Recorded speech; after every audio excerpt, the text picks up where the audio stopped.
well, generally speaking, the only way someone can physically harm you is if they get close enough to you to do so.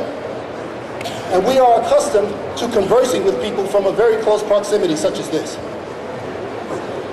Even when the other person makes us nervous, still we are inclined to speak to people from here.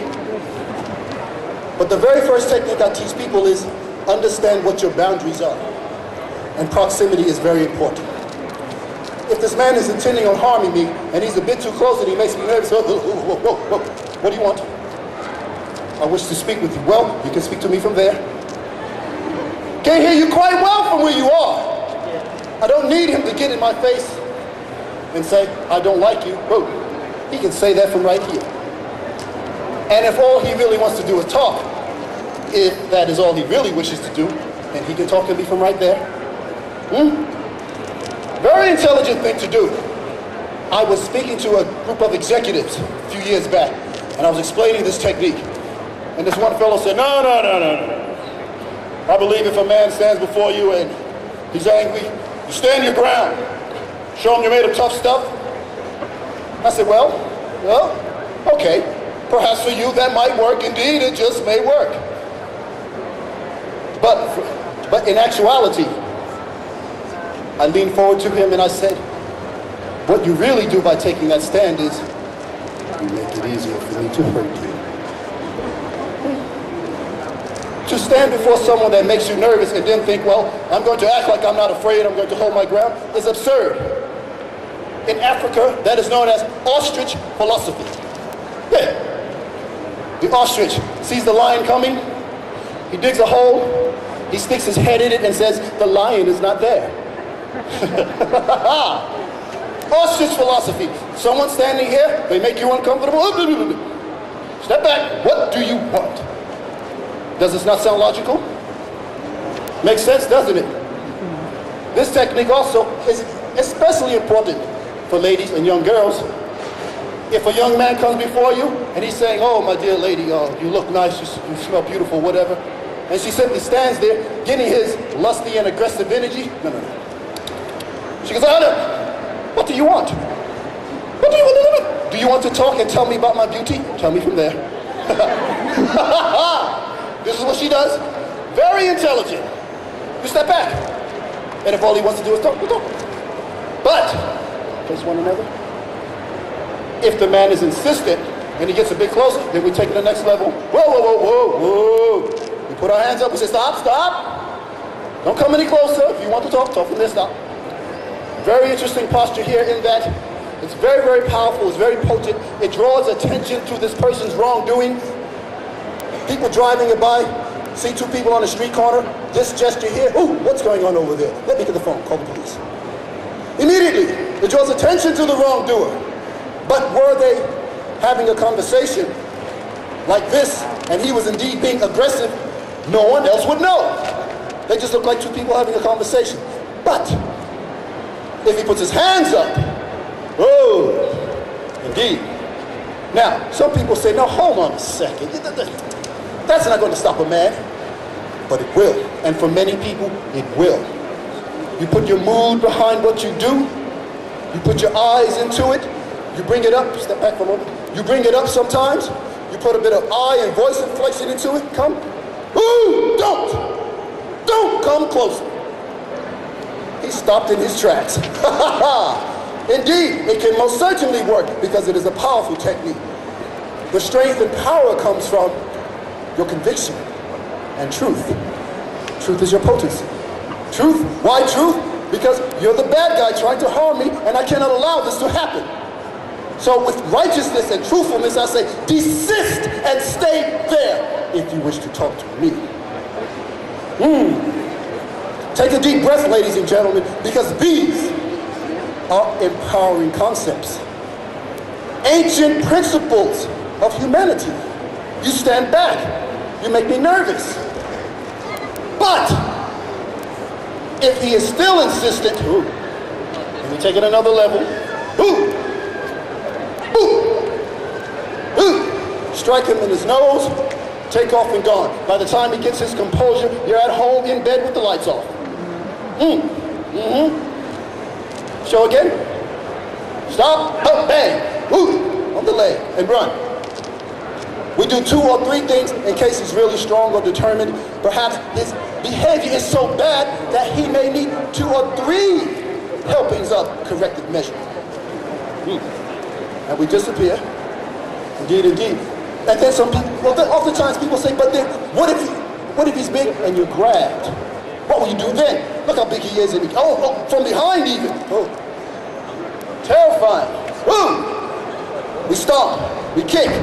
We keep moving to eventually he lets go. If you're grabbed from behind and you simply stand there thinking, oh my goodness, I'm grabbed, I'm caught, what can I possibly do? Then you'll be harmed. But if your thinking is, ooh, I have to get out of this, I won't stand still, I'll stomp on his foot, I'll strike him, I'll hit him, I'll do something, and I'll get out of this situation. But then what if he's grabbed from behind? What if he's grabbed in front? Whoa, whoa, whoa, slow down with this one. I'm having a 30-year flashback with this one. Hold on. This is very important, and I must comment on this. Because when someone, actually, as we speak right now, somewhere in the world, I believe, this here is happening to someone right as we speak. And the person that's being grabbed is thinking, oh, he's bigger and stronger than I am. He's got a hold of me. I can't possibly get away. What can I do? I can't do anything. I'm going to get hurt. But understand this. This is merely about intimidation. All he's doing is holding onto his clothing. Physically, it doesn't hurt. Both of his hands are engaged, and both of his are free. Ooh. Ooh. Wait, hold. Let me see if I got this right now. Both of his hands are grab a hold of me. He's breathing hard and he's aggressive, and both of my hands are free. What can I possibly do with my free hand? Ooh. Strike him. Ooh. We do something, and we get away. Just because you're grabbed, it doesn't necessarily mean that you are helpless. Because what you know can get you out of difficulty. These are learned, this is a skill that is learned, that when learned, gives a person greater confidence. People who are traveling abroad, people sometimes who are in social situations they feel difficult and such, learning these concepts builds your confidence, because you have the confidence in knowing that I could go anywhere without feeling that I will be harmed. Again, grabbing, this is something that men like to do. Grab one another and strike. Here it comes. Bang. Ooh. Down. Ooh. Okay. As you can see, the young man there is a bit expert. Indeed, indeed. All these things are simple to do once we're grabbed. Remember, our hands are free. We don't simply stand there and submit to someone else's will. We resist. If the other person is thinking, I will harm you, and you're thinking, I'm caught, I will be harmed, then that is what will happen. But if they're thinking, I will harm you, and you're thinking, that is not possible. That will not happen. I disagree. Why should I agree with you, you bad person? I will disagree and do something about it. Indeed, indeed, indeed. Okay. I just thought of something. Because this is our last demonstration, we're going to throw a few other things at you. But I must make comment about our self-defense with men and women. And the techniques that we teach women are different than what we teach men. Because if physical combat is what has to happen between a man and a woman, physically combating a man the way a man combats a man, such as grabbing, punching, as such, in our humble opinion, is absurd. To physically clench the fist, ladies, and punch a man in his cranial area, you will hurt your hand. I have done this to men, and look how strong I am. You hurt yourself. So the techniques we teach is different, and one technique that I must pass on is slapping. Laugh, ladies, slapping. Why? I remember when I was a little boy, my grandmother told my sisters, if that boy down the street gets fresh with you, you slap his face. Slap his face! Slap his face. Why? It's an ancient technique from many cultures around the world. When a young lady and young man would date, and sometimes he might get a bit hot under the collar and romantic, being a girl of good standing and from a reputable family, she would say, behave yourself, I'm not that sort of girl. And if he was insistent, she would go, slap, how dare you? How dare you? And immediately what it will do is bring him to his good sense. It would. Even if you watch movies, the old Betty Davis, Lauren Bacall movies, the old black and white movies from the old times, when women and men will have difficulties and he was fresher with them, she'd slap his face. Nowadays, what they do in movies, you see women kicking him in the head and punching him in the face and then doing that. This is absurd. No, we do this because this particular technique of slapping the face is time-honored and ancient. Because with the physical technique is imbued a certain morality, a certain psychology. And what it shows is, shame on you. Shame on you for your behavior. And oftentimes, a man could get to be 30 or 40 years old and still have disrespectful behavior towards women because they don't do anything about it. So if a man does this sort of disrespectful action and you decide to go slap, how dare you?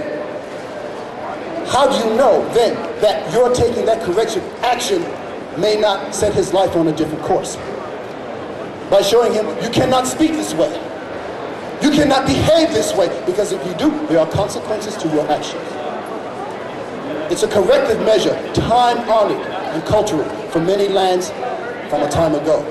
You slap his face, bang, and bring it to his attention. Is that understood, ladies and gentlemen as well?